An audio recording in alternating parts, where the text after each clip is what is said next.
Bonjour, soyez bénis dans le nom de Jésus. Soyez bénis, soyez puissamment bénis.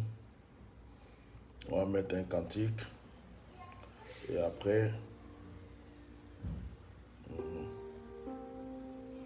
que Dieu vous bénisse ce matin.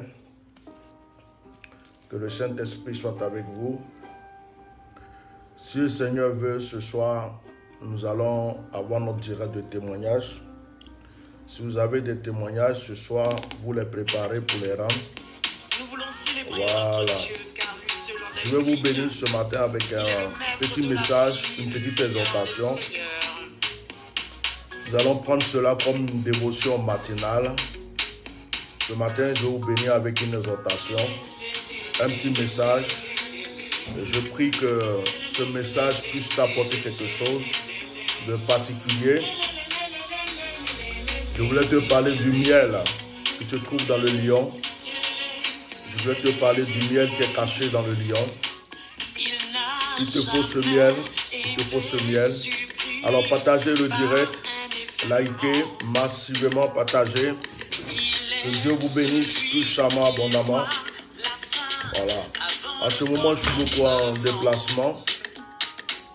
Voilà. Donc, excusez-moi, je ne sais pas qu'est-ce que j'ai fait. J'ai touché la musique. Voilà. Excusez-moi. Voilà. Donc, que le Seigneur vous bénisse puissamment ce matin. Je pense qu'on va aller droit au but. On va aller droit au but. Je vais essayer de mettre une musique instrumentale. Et puis, je vais vous donner ce qui est au plus profond de mon cœur ce matin.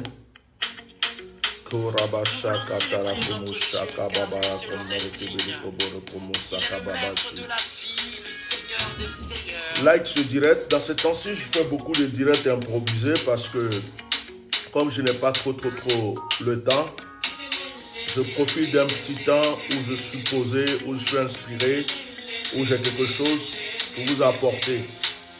Voilà. Que Dieu vous bénisse abondamment.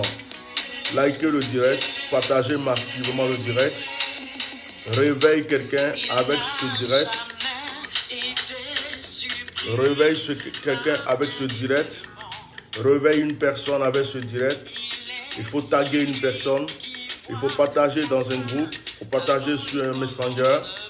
Invite quelqu'un à venir recevoir une parole ce matin.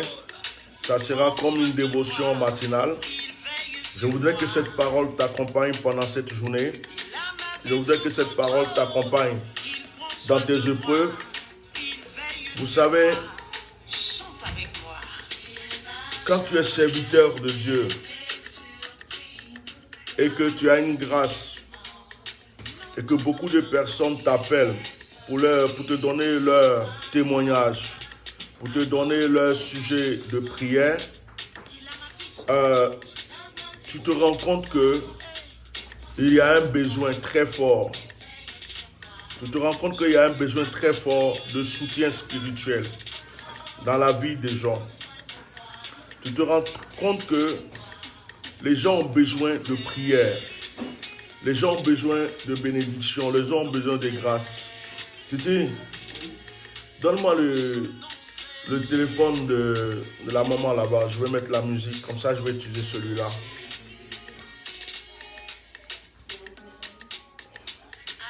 Tu peux le rapprocher de moi ici, s'il te plaît. Je vais mettre YouTube. Je vais prendre ici pour faire mon...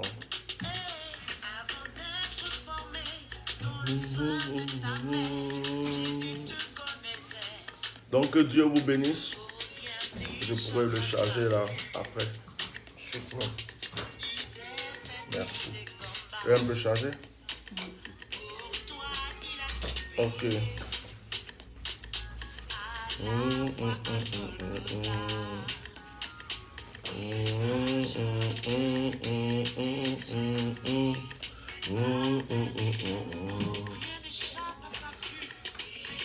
Ok, que Dieu vous bénisse puissamment, que Dieu vous bénisse.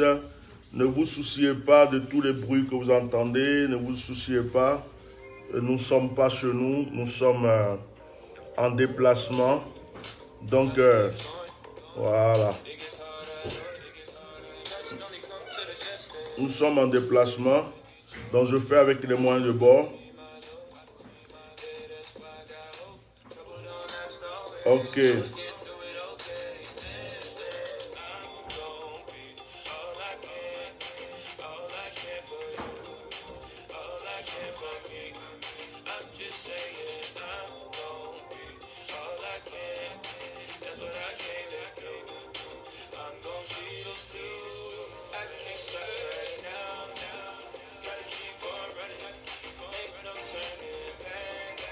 Ah où? Chérie. Chérie. Ce sont des chansons chrétiennes, non? Ceux-là. Chrétiens ou pas? Ceux-là, c'est chrétien. D'accord.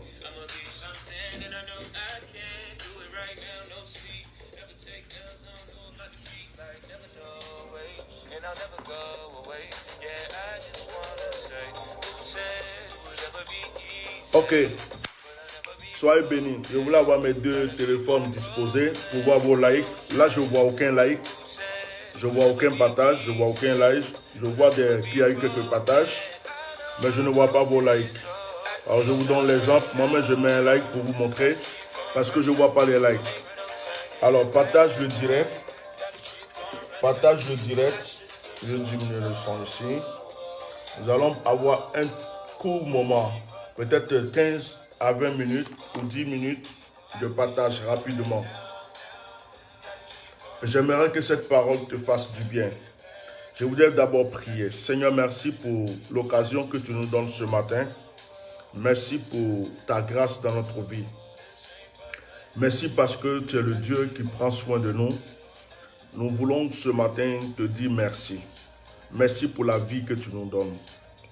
Lorsque nous dormons la nuit, nous mourons. Notre âme voyage, notre âme se déplace. Mais Seigneur, nous nous réveillons, vivons. C'est que tu prends soin de nous. C'est que tu veilles sur nous. C'est pourquoi nous voulons te dire merci. Merci pour la respiration d'aujourd'hui.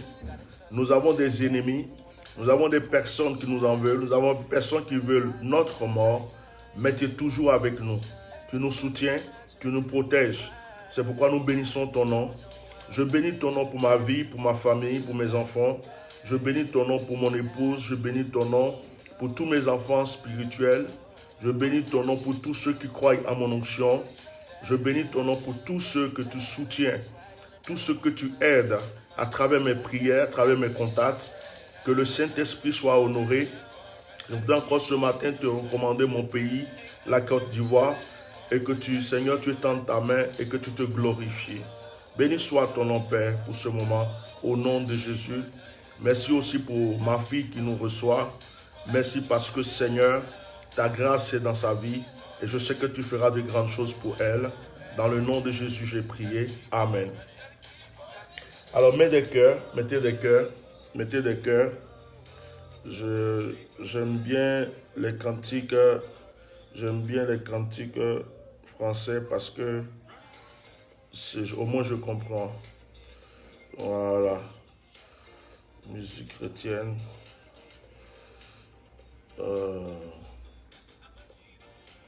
Voilà.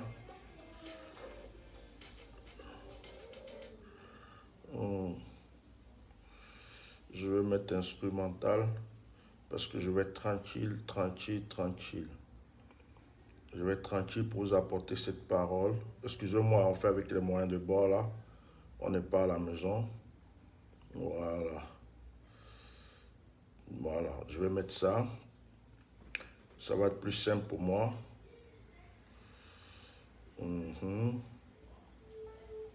Que Dieu vous bénisse. Frères et sœurs, le thème que j'ai pris ce matin, c'est tu as besoin du miel qui se trouve dans le lion. Tu dois absolument manger ce miel. Tu dois absolument manger le miel qui se trouve dans le lion. Si tu rates ce miel, tu vas rater quelque chose. Je vous lis un passage parce que, comme je l'ai dit, on va aller vite. Alors, Quelqu'un peut marquer Juge chapitre 14. Juge chapitre 14. Je lis à partir du verset 5. Juge 14, verset 5. Samson descendit avec son père et sa mère à Timna. Lorsqu'ils arrivaient aux vignes de Timna, voici un jeune lion rugissant vint à sa rencontre. L'esprit de l'Éternel saisit Samson, et Samson, et sans avoir rien à la main du moins, et sans avoir rien à la main, Samson déchira le lion comme on déchire un chevreau. Il ne dit point à son père et à sa mère ce qu'il avait fait. Il descendit et parla à la femme et elle lui plut. Quelque temps après, il se rendit de nouveau à Timna pour la prendre et se détourna pour voir le cadavre du lion. Et voici, il y avait un essaim d'abeilles et du miel dans le corps du lion. Mettez des cœurs, s'il vous plaît. Il prit entre ses mains le miel dont il mangea pendant la route. Et lorsqu'il fut arrivé près de son père et de sa mère, il leur en donna et ils en mangeaient. Mais il ne leur dit pas qu'il avait pris ce miel dans le corps du lion. Que le Seigneur soit béni, que sa parole soit bénie. Frères et sœurs, que le Saint-Esprit vous fortifie ce matin. Vous connaissez tous l'histoire de Samson. Tout le monde connaît l'histoire de Samson, cet homme fort, cet homme puissant, cet homme qui avait une onction spéciale et particulière. Il y a beaucoup de personnes aujourd'hui qui disent, mais l'Esprit de Dieu ne peut pas rendre quelqu'un nerveux. L'Esprit de Dieu, le fruit de l'Esprit, c'est l'amour. Le fruit de l'Esprit, c'est la joie. Le fruit de l'Esprit, c'est la paix. Il y a beaucoup de personnes qui disent le fruit de l'Esprit. Titi, parle doucement, s'il te plaît. Il y a beaucoup de personnes qui disent le fruit de l'Esprit, c'est, comment dirais-je, le calme, la tranquillité. Il faut être calme. Il ne faut rien dire. Il ne faut même pas te défendre. Frères et sœurs, pour commencer, j'aimerais que vous lisez vraiment votre Bible. Parce que c'est en lisant la Bible que vous allez comprendre qui est Dieu. Si tu ne lis pas la Bible, tu vas écouter que des messages. N'importe qui va venir te prêcher ce qu'il veut. Toi, tu vas croire que c'est vraiment la parole de Dieu. Dieu est puissant. Dieu est fort. Dieu est grand. Dieu est l'Éternel des armées. Quand on dit Éternel des armées, ça veut dire que c'est un homme de guerre, c'est un chef de guerre. Dieu fait la guerre. Frère, Dieu, c'est le même Dieu qui était avec Abraham, qui a donné, mettez des cœurs, qui a donné la force à Abraham. Abraham est allé combattre des rois. Abraham tout seul a combattu des rois, il les a tués. Et après, Abraham est venu donner la dîme à Melchisedec. C'est le même Dieu qui était en David, son esprit était en David. Et Dieu dit, David est l'homme selon mon cœur. Dieu dit, David est l'homme selon mon cœur. Et c'est le même Dieu qui animait David par son esprit. Et David a passé tout son temps à faire la guerre, à tuer les ennemis de Dieu, du peuple de Dieu. C'est le même Dieu qui a animé Saül, le roi Saül, et qui dit à Saül, va me tuer les Amalécites. C'est le même Dieu. C'est le même Dieu qui animait Élie lorsque Élie a décapité les prophètes de Baal. Frères et sœurs, lisons notre Bible. Ce n'est pas parce qu'on est dans le Nouveau Testament aujourd'hui que nous allons oublier que c'est le même Dieu d'Abraham que nous servons. Ce n'est pas parce que on est dans le Nouveau Testament aujourd'hui qu'on va oublier que le Dieu que nous servons est le Dieu d'Abraham. C'est le Dieu d'Abraham. C'est un Dieu de guerre. C'est un Dieu compatissant, lent à la colère, un Dieu bon, mais un Dieu qui défend ses enfants et qui défend son peuple. Si l'Éternel ne peut pas être un Dieu puissant, comme on le dit, on ne l'appellerait pas l'Éternel des armées. Lisez bien votre Bible. Dieu a délivré Israël de l'Égypte. Il a mené un combat très fort pour Israël. Il a défendu Israël dans le désert. Contre tous les peuples qui voulaient s'opposer à Israël, Dieu a mené la guerre. C'est l'Éternel des armées. En ce qui concerne Samson, Samson va avoir une onction que personne n'a eue. Samson va avoir une onction, je vais traduire simplement pour dire, Samson a une onction de palabre. Lorsque j'ai lu l'histoire de Samson, j'ai dit, mais comment l'Esprit de Dieu peut animer quelqu'un et puis il passe tout son temps à faire palabre? Comment quelqu'un est rempli de l'Esprit de Dieu et puis il se lève matin, il a envie de frapper les gens. À midi, il a envie de frapper les gens. Le soir, il a envie de frapper les gens. Dieu met un esprit spécialement en lui pour dire, toi là, tout ce que tu dois faire sur la terre, ce n'est pas prophétiser, ce n'est pas parler en langue, mais tu dois frapper les gens. Tu frappes, c'est tout ce que je te demande. Samson est né spécialement pour ça. Regardez comment l'ange a apparu à sa mère pour lui dire que tu vas avoir un enfant. Il va délivrer, il va soutenir et délivrer ton peuple qui est sur la servitude. Frères et sœurs, Samson, quand l'esprit l'animait, c'est pas ribobobo, ribebaba, l'Éternel m'a dit, l'Éternel m'a pas dit. Il vient et puis vous tue, il vous frappe. C'était une onction, on dirait un louba qui est animé du Saint-Esprit. Un guerrier qui est animé du Saint-Esprit. Samson était le god de la montagne du Saint-Esprit. Je ne sais pas comment il a expliqué ça. C'est-à-dire que quelqu'un qui a l'Esprit de Dieu, on dit qu'il doit être en paix, il doit être tranquille. Mais le gars passe son temps à battre les gens. Donc aujourd'hui, il y a certaines personnes qui ne comprennent pas que l'Esprit de Dieu a plusieurs vertus. L'Esprit de Dieu, je me rappelle d'un pasteur qui allait prêcher dans un quartier où il y avait des loubas. Et il y a un louba, il dit il est le chef. Il vient se mettre devant lui. Et il dit, moi aujourd'hui là, si tu as parlé de ton Jésus ici, tu ne demandes pas permission, c'est moi le chef du quartier. Toi tu viens, tu parles. Le pasteur a posé sa Bible, il dit tu es chef de quartier, il dit oui. Le pasteur l'a mis une dé, tout ce qu'il faut, il a frappé, chicoté le louba. Quand il a fini, il s'est arrêté devant lui. Et puis il dit, frère, mon petit, est-ce que demain tu vas venir à l'église? Il dit oui, vieux père, il vient à l'église. La manière tu m'as frappé, on ne m'a jamais frappé dans ma vie comme ça. Le gars s'est converti. Le gars s'est converti. Je me rappelle une fois, j'étais allé à Abidjan. J'étais dans un taxi. Et on était à Yopougon quelque part. Le chauffeur du taxi s'est arrêté devant un quartier. Quand il s'est arrêté, il y a un jeune qui a tapé sur le taxi. Bah! Quand le jeune a tapé sur le taximètre est sorti. Il commençait à s'expliquer à le jeune. Et puis le jeune a commencé à taper le taximètre. Je ne sais pas ce qui m'a pris. On était plusieurs dans le taxi.